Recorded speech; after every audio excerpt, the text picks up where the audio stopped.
Welcome to SS news. నేను మీ శిరీష. ఇవాల్టి ముఖ్యాంశాలు. Headline sponsored by GNR golden diamonds, YSR junction, Narasannapeta. తిరుమలలో వైసీపీ చేసింది మహా అపచారమేనన్న పవన్ కళ్యాణ్. తప్పుడు ప్రచారాలతో తప్పించుకోవాలని చూస్తున్నారని ఆగ్రహం. ముఖ్యమంత్రి కూటమి నేతలు చేసిన అబద్ధపు ఆరోపణలపై చర్యలు తీసుకోవాలని నర్సన్నపేట స్టేషన్లో ఫిర్యాదు చేసిన వైసీపీ శ్రేణులు.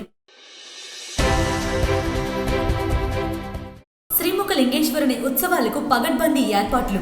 ఫిబ్రవరి 15 నుంచి 18 వరకు మహాశివరాత్రి వేడుకలు. భక్తులకు ఇబ్బందులు కలగకుండా చూడాలని కలెక్టర్ ఆదేశం. అసెంబ్లీ సమావేశాల్లో యువతకు ఇచ్చిన హామీలపై చర్చ. జాబ్ క్యాలెండర్, నిరుద్యోగ భృతి తక్షణమే విడుదల. రౌండ్ టేబుల్ సమావేశంలో ఏఐవైఎఫ్ డిమాండ్.